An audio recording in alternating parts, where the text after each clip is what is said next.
Mukunda jewellers లో కళ్యాణం గమనీయం sale 1,00,000 కొనుగోలుపై 10 గ్రాముల వెండి ఉచితం. నమస్తే రమగారు. నమస్తే జయ. రమగారు, మనకి ధనుర్మాసంలోనే సుబ్రహ్మణ్య షష్ఠి ఉంది కదా. షష్ఠి యొక్క విశిష్టత. సుబ్బరాయ షష్ఠి అంటే సుబ్రహ్మణ్యేశ్వర ఆరాధన చేసుకునే రోజు. ఇదివరకటి కంటే సుబ్బారాయుడు షష్ఠి అంటారు. సుబ్రహ్మణ్య షష్ఠిని సుబ్బారాయుడు షష్ఠి. తమిళియన్స్ ఎక్కువ చేస్తారని కనిపిస్తుంది. స్కంద షష్ఠి అంటారు. మన వైపు సుబ్రహ్మణ్య షష్ఠిగా చెప్తాం. కంద అని రాస్తారు కానీ కంద కదది, స్కంద షష్ఠి. అయితే ఈ నాగుల చవితి నాడు ఆచరించలేని వాళ్ళు స్కంద షష్ఠి నాడు చేసుకోవటం ఒక పద్ధతి. స్కంద షష్ఠే చేసుకోవచ్చు మనం. స్కంద ఆరాధన సంతానప్రదం. రెండోది కుమారస్వామి శుద్ధ జ్ఞాన స్వరూపుడు. సుబ్రహ్మణ్యుడు జ్ఞానస్వరూపుడు. మనము మన జీవితానికి ఒక ఆధ్యాత్మిక ప్రగతి కావాలన్నా, క్రమశిక్షణతో కూడిన జీవితం కావాలన్నా కూడా సుబ్రహ్మణ్య ఆరాధన చాలా మంచిదిగా చెప్తారు. ఈ సుబ్రహ్మణ్యం అంటే మనం సర్పం కదా, అవునండి, మనకు తెలుసు అది. అయితే ఈ సర్పం మానవ దేహంలో సర్పం ఉంటుంది. అది ఎక్కడుంది?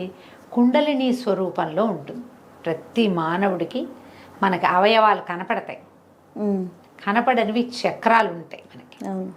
షట్చక్రాలు ఉండి 6 చక్రాలు ఉండి పైన 7వ చక్రమైన సహస్రార చక్రంలో అమ్మ అంటే మా శక్తి కొలువై ఉంటుందని చెప్తారు. ఈ శక్తిని చూడాలంటే మూలాధార చక్రంలో ఉన్నటువంటి కుండలిని శక్తిని నిద్రలేపి ఆ శక్తి ద్వారా మనం అమ్మని చూడగలుగుతాం. ఈ కుండలిని ఎలా ఉంటుందంటే తన తోకని తనే కరిచి నోటితో కరిచి పెట్టుకుని 3 చుట్టలు చుట్టుకుని ఉన్నటువంటి ఒక సర్పాకార శక్తి మనకి మానవ దేహంలోనే ఈ కుండలిని రూపంలో ఉంటుంది అని చెప్తారు. ఈ కుండలిని శక్తి అది సర్పంలాగా పైకి వస్తుంది కదా, అది సుబ్రహ్మణ్య శక్తిగా చెప్పబడుతుంది. జ్ఞానం కలిగినప్పుడే, మనలో జ్ఞానం వికసించినప్పుడే మనం ఈ చక్రము ఆ చక్రాన్ని సరిచేయటము, అది మిగిలిన చక్రాలను భేదనం చేసుకుంటూ ఆ చక్రంలోంచి ఈ కుండలిని శక్తి బయటకు వచ్చి ఒక్కొక్క చక్రాన్ని దాటుకుంటూ చక్రభేదనం చేస్తూ తురీయ స్థితికి పై దాకా అది రావాలి అంటే కనుక జ్ఞానం కావాలి మనుషులకి. అంతేగా మనం ఈ కుండలిని భేదన చేసిన వాడు, చక్రభేదనలు చేసిన వాళ్ళు మన చుట్టుపక్కల కొంతమంది మహానుభావులు కనపడతారు. సాధారణంగా చక్రభేదన జరిగినప్పుడట షట్చక్రాలను ఒక్కో చక్రాన్ని భేదించి శక్తి పైకి వస్తున్నప్పుడు ఒక్కొక్కళ్ళకి కొన్ని రకాల శక్తులు వస్తాయి. ఆ శక్తులకి లోబడిపోతారు చాలామంది. శక్తికి లోబడి అది ప్రదర్శనకి పూనుకుంటారు. ఓకే. లేదా చుట్టుపక్కల వాళ్ళు ఎవరైనా సరే దాన్ని ప్రబోధిస్తారు, ఓహో నువ్వు అద్భుతమైన వాడివని. వెంటనే వీళ్ళకి అహంకారం మాయ వాళ్ళని పైకి ఎక్కనివ్వదన్నమాట. అహంకారానికి లోనయ్యి అది అక్కడే ఉండిపోతారు. ఉండిపోయి ఆ శక్తులు ప్రదర్శన అంతే. ఇంకా తర్వాత ఇంకా ఉపాసన పైకి వెళ్ళటము, సహస్రారంలో శక్తిని అసలైన అమృతాన్ని అందుకోవటం చేయలేకపోతారు. చక్రభేదనం జరుగుతుంది చాలామందికి, చక్రాలు వెళ్తాయి. కానీ ఎక్కడ ప్రతి చోట వచ్చేసరికి ఒక్కొక్క చక్రభేదన జరగంగానే ఒక్కో రకమైన శక్తి ఆవిష్కారం జరుగుతుంది. ఆ జరిగిన శక్తి ఆవిష్కారానికి లోబడి మాయకి లోబడి ఉన్న వాళ్ళు అక్కడే ఆగిపోతారు. సుబ్రహ్మణ్య ఆరాధన వల్ల మాయని తొలగించుకుని మనం మనుషులు ఆ అమ్మవారిని చూడగలుగుతారు, అమృతత్వాన్ని సాధించగలుగుతారు. మనకు ఎంతోమంది గురువులు చాలామంది కనిపిస్తారు. వీళ్ళందరూ కూడా అంటే చాలామంది జనాల్ని ఆకర్షించగలిగిన వాళ్ళు, ఎక్కువ మంది జనాలు వాళ్ళ చుట్టూ చేరుతారు. వీళ్ళకి వాళ్ళంతటా వాళ్ళకే సహజంగానే చక్రభేదం జరిగిన వాళ్ళు అయి ఉండొచ్చు, లేదా ఉపాసన ద్వారా చక్రాలని భేదించిన వాళ్ళు కూడా అయి ఉండొచ్చు. ఈ ఎప్పుడైతే జనము గుమికూడటము చాలామంది వేరే రకరకాల మార్గాలు వచ్చినాయో, ఏ స్థాయికి వెళ్ళారో ఆ స్థాయిలో ఉండిపోతారు. మనం ఎంతోమందిని గమనిస్తాం, పెద్దవాళ్ళని చూస్తాం, వాళ్ళలో విపరీతమైన జనాకర్షణ ఉంటుంది. వాళ్ళు ఏం చెప్పినా వింటారు జనం. అవును, వాళ్ళ వెనకాల పరిగెడతారు, వాళ్ళనే పరమ గురువుగా భావిస్తారు కూడా. ఎంతమంది కనిపిస్తారు వాళ్ళలో కూడా. ఇప్పుడు ఈ అమృతత్వాన్ని సాధించి మనుషుల కోసం ఇలా ఉన్నవాళ్ళు కొంతమంది ఉండుండొచ్చు మహానుభావులుగా, లేదా అమృతత్వాన్ని సాధించలేక ఎంత మటుకు వెళ్ళారో అక్కడే ఆగిపోయిన మహానుభావులు కూడా కొంతమంది ఉంటారు. ఎవరైనా మహానుభావులే, అందులో తేడా ఏం లేదు. కాకపోతే వాళ్ళు ఎంతవరకు వెళ్ళారు, ఇంకా ఎంత వెళ్ళాలి అనే జ్ఞానాన్ని సుబ్రహ్మణ్యుడు ప్రసాదిస్తాడని చెప్తారు. మనం ఇప్పుడు మామూలు మనలాంటి వాళ్ళకి ఏం తెలిసాయా? ఇవన్నీ విని తెలుసుకుని చదువుకుని అంతే. ఈ చక్రము భేదించడం అంటే ఏమిటో సాధారణ మనుషులకు అర్థమే కాదు. అవి నాకు అయిపోయింది అనుకుంటారు. అయిపోయిందంటే అవదు, అది నాకేమీ కాలేదనుకుంటే అయినట్టు. ఏమీ అవదు, దానికి సమయం పడుతుంది.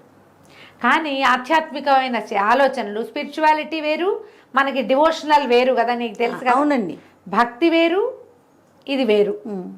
స్పిరిచువల్ థింగ్ అనగానే ఆత్మకి సంబంధించిన జ్ఞానం వేరు, దీన్ని దాటింది. భక్తి అనగానే మన భక్తి ఎక్కడ ఆగిపోతుంది? పువ్వులు, పూజ అక్కడే ప్రసాదాలు ఇక్కడే ఆగుతుంది. దాన్ని దాటి ముందుకెళ్తాం అనేది సుబ్రహ్మణ్య ఆరాధన వల్ల మనకి లభిస్తుంది. ఈ సుబ్రహ్మణ్య ఆరాధన కూడా ఏదో శ్రోత్రియంగా ఏది కనపడుతుందో దాన్ని చేయటం కాకుండా ధ్యానము, తదేక దీక్ష, ఇవి చాలా అవసరం. తరచుగా సుబ్రహ్మణ్య దేవాలయాలు దర్శించే వాళ్ళకి ఆత్మజ్ఞానం వైపు దృష్టి వెళ్ళటానికి అవకాశం ఉంది. ఆయన్ని ఆరాధిస్తే మన ఆధ్యాత్మిక ప్రగతి బాగుంటుంది. దానికోసమే కాకుండా లౌకిక జీవనానికి కావలసినటువంటి సంతానోత్పత్తికి సుబ్రహ్మణ్యుడే అధిదైవం. సంతానం కావాలంటే సుబ్రహ్మణ్యుని ఆశ్రయిస్తే సంతానం కలుగుతుంది. జాతకంలో నాగదోషాలు అవి ఉంటే, కుజదోషము, నాగదోషము కనపడుతుంటాయి. వాళ్ళు తప్పకుండా సుబ్రహ్మణ్య ఆరాధన చేయాలని చెప్తారు. సమీపంలో ఉన్న ఎక్కడ నాగనాథులు ఉంటారు, ఎక్కడ నాగప్రతిష్టలు ఉన్నా అక్కడ పూజించటం. సర్పారాధన, నాగారాధన చాలా మంచివి. సుబ్రహ్మణ్య స్తోత్రాలు కూడా కొన్ని అద్భుతమైన స్తోత్రాలనే. సుబ్రహ్మణ్య భుజంగ ప్రయాతము, సుబ్రహ్మణ్య అష్టకము, సుబ్రహ్మణ్య సహస్రనామాలు, సుబ్రహ్మణ్య అష్టోత్తరము, ఏది సులువుగా మీకు చేసుకోగలిగితే అది చేసుకోండి. సుబ్రహ్మణ్య అష్టకం చాలా సులువు, 9-10 శ్లోకాలు చక్కగా నోటికి వచ్చేస్తాయి. రోజు చదువుకుంటే సంతానార్థులైన వాళ్ళకి మంచి ఉపయోగిస్తుంది. మీరు ఏదైనా చేయించుకుంటారు, ఐవీఎఫ్లు అవి ఇప్పుడు బోల్డ్ వచ్చినాయి కదా, అవి సక్సెస్ అవ్వాలన్నా భగవత్ సహాయం కావాల్సిందేనమ్మా. ఖచ్చితంగా అండి కదా. అందుకని మీరు సుబ్రహ్మణ్య అష్టకం చదువుకోండి. చదువుకుని ఏదైనా చేయించుకోండి. వైద్యానికి వెళ్తున్నారు, అదొద్దు, ఏ హోమియోపతి మందే వేసుకుంటున్నారు, అప్పుడు కూడా సుబ్రహ్మణ్య ఆరాధన చేసుకుంటూ హోమియోపతి వైద్యమే చేయించుకోండి. దానికి వెళ్ళినా దీనికి వెళ్ళినా ఎప్పుడు కూడా భగవత్ సహాయం తీసుకోదలిస్తే సుబ్రహ్మణ్యుడు దీనికి అధిదైవంగా ఉంటాడు. వివాహాలు ఆలస్యమైన, తరచు సంతానం లేట్ అయినా, లేదా అబార్షన్లు అయిపోయే వాళ్ళు చాలా మందికి, మిస్క్యారేజెస్ అయిపోతుంది, కొంతమందికి ఎక్టోపిక్ ప్రెగ్నెన్సీ లాంటివి వస్తాయి, వాళ్ళకు కూడా సుబ్రహ్మణ్య ఆరాధన మంచిది, స్కందారాధన మంచిది అనేది మనం ఎప్పుడు చెప్తూనే ఉంటాం. ఎందుకంటే ఈ స్కందుడు ఎన్ని చోట్లకో మారి ఎక్కడ ఇది కాకుండా జన్మించాడు. ఎన్ని ప్రతికూల పరిస్థితులు వచ్చాయో ఆయన పుట్టుక్కి. అవును, అమ్మా నాన్నని కలవనివ్వల దేవతలందరూ కలిసి. సహజంగా ఆయన పుట్టలేకపోయాడు. అవును, సహజంగా జన్మించలా. శివవీర్యాన్ని శక్తిలో నిక్షేపితం చేయలేకపోయారు. పార్వతిలోకి రానివ్వలా దాన్ని. ఆ శివవీర్యం భూమి మీద పడింది, అగ్నిదేవుడు భరించాడు. అక్కడి నుంచి గంగానదిలోకి చేర్చారు. ఆవిడ శరవణంలో వదిలిపెట్టింది, దాన్ని అక్కడ వదిలేసింది. శ్వేతపర్వతం ఎక్కడ వదిలిపెట్టేసింది. వదిలేస్తే అప్పుడు ఇవన్నిటికీ ఎన్ని చోట్లకి జారినా కూడా చివరికి శిశువుగా మారాడు ఆయన, రెల్లు గడ్డిలో నుంచి. అంతే కదా అమ్మగారు, శరవణ భవుడు. అందుకే కదా ఆ రెల్లులో జన్మించాడు. ఇన్ని చోట్లకి మారినా జన్మ మాత్రం కుదిరింది. ఆయన తారకాసుర సంహారం చేశాడు. తారకాసుర సంహారం కోసం జన్మించిన వాడు ఈయన. అంటే ఏదో ఒకటి సాధించడానికి పుట్టాడు. ఆ పుట్టడానికి ఇన్ని స్థలాలు మారి కూడా స్కందుడై జారిపడినా కూడా జీవించే ఉన్నాడు ఆయన. అంత బలమైన వాడు కాబట్టి ఆయనని ఆరాధిస్తే మనకి ఏదైనా ఇబ్బందులు ఉన్నా కూడా సంతానం కుదురుతుంది. అవకాశం ఉన్న వాళ్ళు సుబ్రహ్మణ్య ఆరాధన చేసుకోండి. ఈ సుబ్రహ్మణ్య షష్ఠిని సుసంపన్నం చేసుకోండి. ఒకవేళ చవితినాడు చేస్తే ఇది చేయకూడదని కాదు, చేసినా షష్ఠి పూజ చాలా మంచిది. దీనికి సులువుగా చేసుకునే విధానం ఏంటి? ఇంట్లో మీరు సుబ్రహ్మణ్యుడు వచ్చిన బాలసుబ్రహ్మణ్యం పటాలు దొరుకుతాయి. చక్కగా చిన్న మొహంతో పిల్లవాడు కూర్చున్నట్టుగా కనపడుతుంది. ఓ నెమలి, సర్పము కనపడుతుంటాయి, వేలాయుధం కనపడుతుంది, ఫోటోలు కనిపిస్తాయి. బాలమురుగన్ని తెచ్చి ఇంట్లో పెట్టుకోండి అమ్మ. తెల్లటి పువ్వులతో అర్చన చేసుకోండి. 108 నామాలు చదువుకోవచ్చు. తెల్లటి పువ్వుల దండగుచ్చి వేయండి. తర్వాత చలిమిడి, చిమ్మిరి లాంటివి నివేదన చేయండి. పాలు పోయచ్చు. చిన్న వెండి పడగ తెచ్చుకుని ఆ పడగను పెట్టుకుని నామాలు చదువుతూ పడగకి పాలు పోయండి. ఎక్కడైనా పుట్ట ఉంటే దగ్గరలో పుట్టలో పాలు పోసరండి. నాగప్రతిష్టలు దేవాలయాల్లో రావి చెట్టు కింద కనపడతాయి, అక్కడ కాసిన పాలు పోసేయకండి, పోయండి కాసిని. చిన్న అంత వెండి గిన్నెడు, వెండి గ్లాసెడు పాలు చాలు ఉద్ధరణతో పోస్తే ఒక 11 సార్లు 11 ఉద్ధరణలు, అంతకంటే అవసరం లేదు. పుట్టలో పోస్తే 3 ఉద్ధరణల పాలే పోయమని చెప్తారు, అంతకంటే అక్కర్లా. ఆవు పాలు పోయింటే అవి శ్రేష్టం. మీకు అవకాశం ఉంటే చిమ్మిడి చలిమిడి చేసుకోండి. పగలు తరిగినవి తినద్దు, రాత్రిపూట అన్నం తినకూడదు, ఉపవాసం చేయాల్సిందే. పగలు భోజనం చేసి రాత్రికి ఉపవాసం చేయొచ్చు. కొన్ని చోట్లయితే మొత్తం 2 పూట్ల చిమ్మిడి చలిమిడి తినే ఉంటారు.